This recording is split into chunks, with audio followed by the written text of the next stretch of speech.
Miles! Want to get out of here? Oh, Gwen? The sequel everyone wanted to the movie no There's an one knew elite they room with all wanted. the best Spider-Man Spider Across the people in it. Spider-Verse is Who's the here. new guy? Miles Morales and Gwen Stacy are back again with a plethora of new Spider people. But does this movie live up to the hype, or is it a web of lies? And that is what we're here to discuss. Welcome back, everyone, to another movie review. I'm still trying out this new format here. Still gonna get I'm not really editing. I'm kind of just flipping around in my image and my OBS here, but I'm kind of liking doing that a little bit, as long as I don't get flagged for anything. I came back from Spider-Man Into the Spider-Verse last night. I didn't do a review of it. I usually save the review for the day after. That's just when the movie comes out anyway. And spoilers, I am actually going to go see this movie again later tonight with a friend of mine who really wanted to see it. And real quick spoilers of my thoughts on the movie, obviously. I have no problem with that. Now, I believe I have my review somewhere in that giant playlist of movies I've seen at this point. For the original is there, but I guess my brief thoughts on the original. Look, I was not like some people who were kind of like, oh, this looks stupid or anything like that. I'm like, okay, this looks different. I know of Miles Morales. I've read some of the comics about Miles Morales, so this is going to be a different take. And it's great to expand the Spider roster and give us new characters.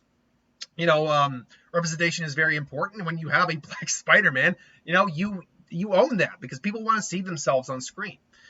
And look, it was one of the best movies of that year, man. I can't remember exactly what I did for the top 10 that year. It was definitely, I know it was in there. But it was imaginative. It looked fantastic. The characters, the story, all that. And then if you're just a geek like me and wanting to see all these Spider people, I'm like, Nick Cage's Spider-Man Noir. What more can I ask for? Spider-Ham, for God's sake. I was here for it. So now we got the new one. And it did what you would hope most sequels could do. It basically surpassed and exceeded every expectation. And it's better than the original, which is already an Oscar-winning film. This is my favorite film of the year right now. Let's just not bury the lead right now. This is my favorite. I'm just going to adjust real quick to get a bit more lighting on me. This is my favorite film of the year right now. This is an unbelievable triumph, which now makes sense why it took so long to make. It took years, and it was delayed a couple times to make this movie, and now you can see why. It is all there on the screen.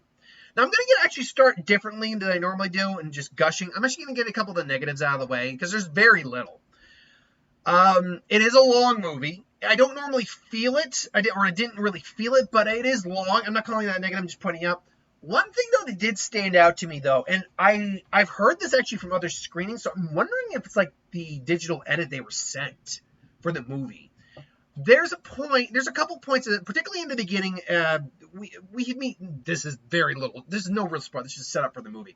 Gwen has some monologuing in the beginning of the movie, and the character Spider-Punk, who you see in the trailers and in the poster, he's the rock star one. Both of them. First off, Spider-Punk is freaking awesome. I love Spider-Punk. But I don't know what was up with the sound mixing, but it was actually difficult to hear them at points. Like, I could generally make out what Gwen was saying in the beginning, but Spider-Punk, whatever his dialogue was, kind of got mixed and caught up in whatever noise is happening. And I think maybe that was just the theater I was in, but I've heard that actually happened to other people. So I'm wondering if that might have been the mixing problem there. But we're going to see it again. Hopefully, you don't get the same theater. So maybe it was the theater I was in's problem. We'll see what we'll see with that. Otherwise, if that is not the case, and that's a problem with the edit they sent out, well, that's a little bit of a negative. It was only happened like twice though, so I could still generally make out what was being said. It was just hard to be heard. Everything else is clear as a bell. And this is less of a negative, just pointing it out. This is a two-parter. We now got we had Spider-Man Into the Spider-Verse, Across the Spider-Verse is one, and then we're going to get Beyond the Spider-Verse coming, whatever that comes. This does feel like a part one. Now, it's a fantastic part one. Best movie of the year, in my opinion, right now, part one. But it is clearly leading into... What I liken it to, honestly, this is the Infinity War to what Beyond the Spider-Verse's Endgame is going to be. And that's not a knock on the movie. It's just you can tell there's more story that's going to be told. They leave off in a very big... Can't give too much away. It does leave off in the way where you're like, okay, yeah, they're setting... We're primed for the next one. But I use the Infinity War Endgame analogy because that's not a bad... Infinity War is still a fantastic movie. I loved it. I actually like Infinity War, I think, a little better than Endgame. Though the last hour of Endgame, hour and a half maybe, is just some of the best comic book stuff you're ever going to see on this big screen. Until hopefully maybe they outdo themselves with Kang Dynasty or Secret Wars.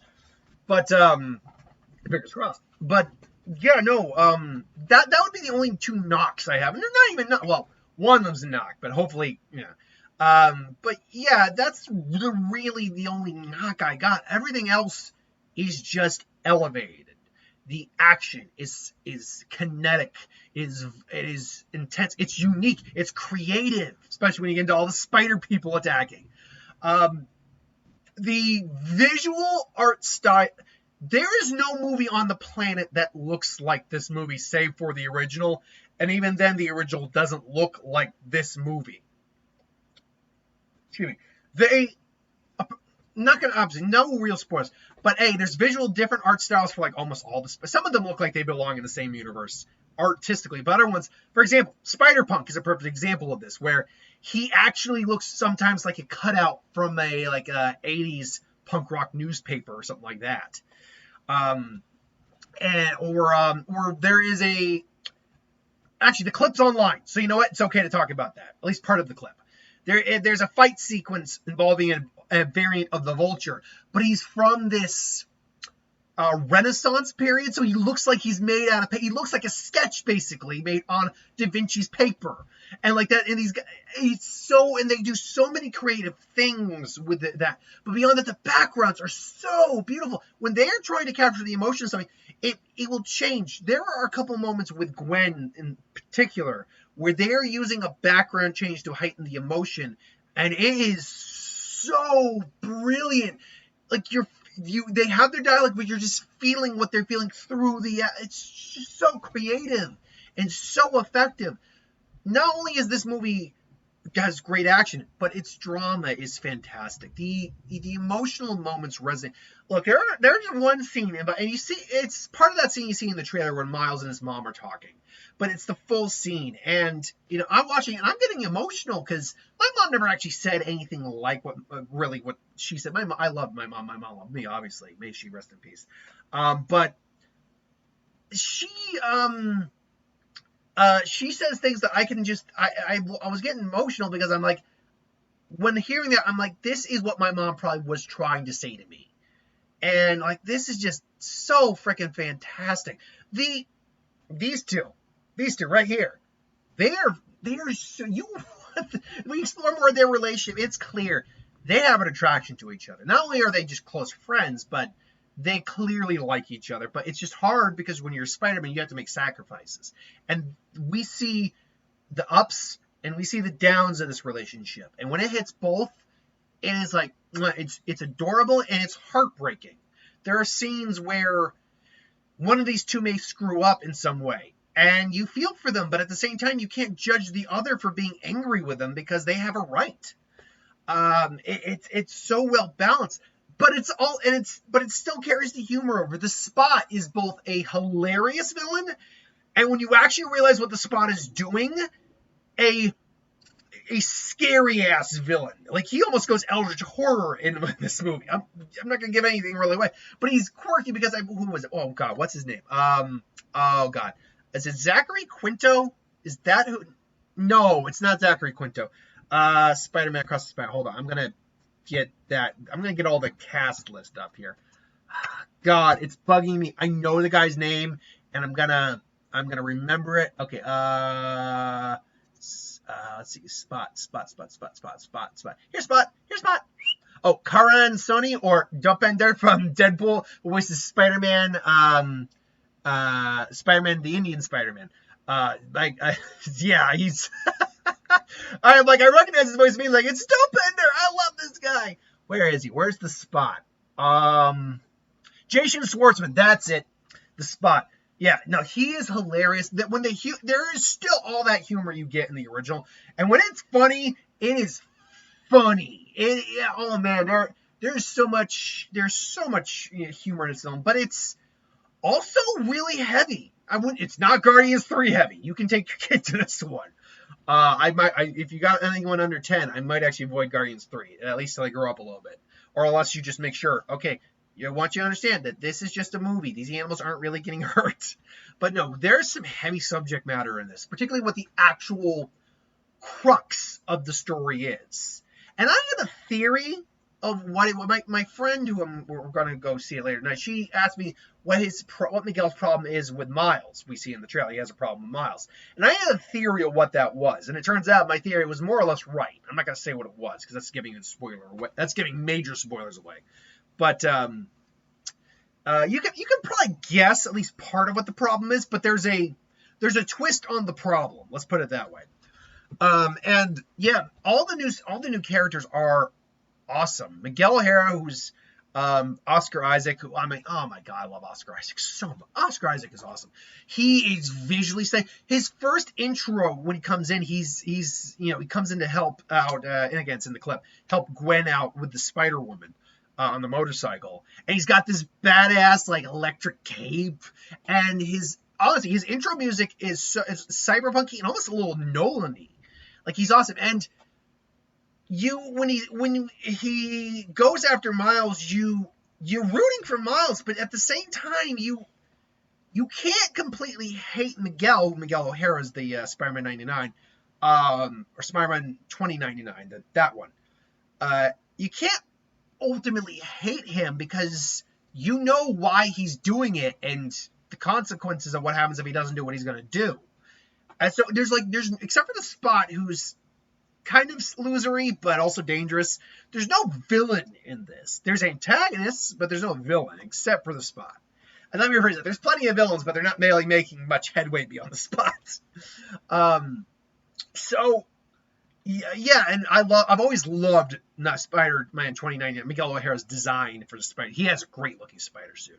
But Gwen is back. Spider-Punk, as I said. There is this I won't give everything away because there's so many, but we see a brief scene with a Spider-Man who is who's handicapped. She's in a wheelchair, and she uses Spider-Man person. That's awesome. There is a Spider-Woman who, I won't give it away, but is so unique as a concept. And we're going to see more of her. And that's awesome. There's so many different spider people, and it's amazing. Like, I could not name every single one of them for the life of me. I'll leave that to New Rockstars, because they always do a great breakdown. So yeah, but then also his parents, Miles' parents are they were already great in the original, but they're so much more fleshed out in this. We really hear Miles' problems, but their problems too, and what they ultimately mean to each other, and where that ultimately leads at the end. And let me put it this way, I am just chomping at the bits to see where they go with this one, where they go with the next one, because, like, seriously, where they landed at the end of the movie is amazing. Like, not amazing, but like amazing in a very. They did something where I'm like, I can't believe you ended that way, you sons of bitches. Even with Infinity War, I'm like, okay, I can wait a year. I got my Infinity. I would love to see the next one now, but I can wait. Here, I'm like, I want to see the next one. I want to see the next one now. You sons of bitches, I gotta wait at least a year minimum. You bastards. But man, it's just so good. And this is one of the best uses of the multiverse I've ever seen in a film, period, comic book or otherwise. Like, the way they handle it, and this is one of those examples of how to properly use all your cameos. Like, there's so many Spider people that show up, and voice actors and all that it's, there is one, oh my god, I don't think anyone, and I saw it, I'm like, ha! Man, I'm like, well, and I could even hear the other people going, ha! That this, and I want to say maybe Doctor Strange and Multiverse of Madness, utilized the character cameos properly because they actually added to the movie. They furthered what you were trying to do.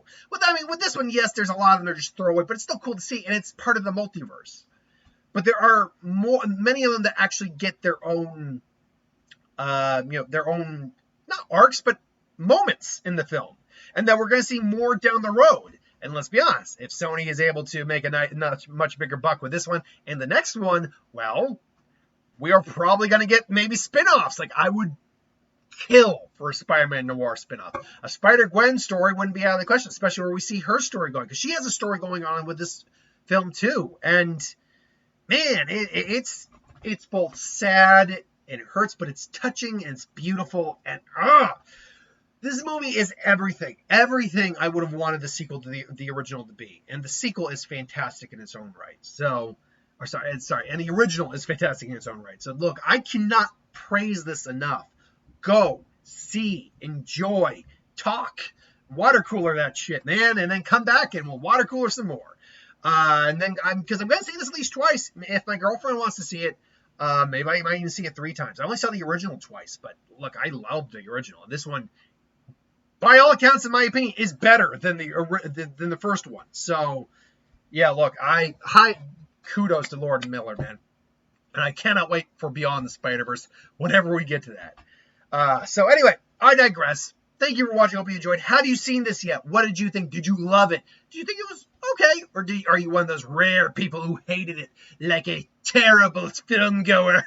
No, obviously, it's all subjective. There are people who didn't like the first one. There are a few of them, but there's people who didn't like the first one. So, anyway, I digress. So, thanks for watching. Hope you enjoyed, and I'll see you folks later.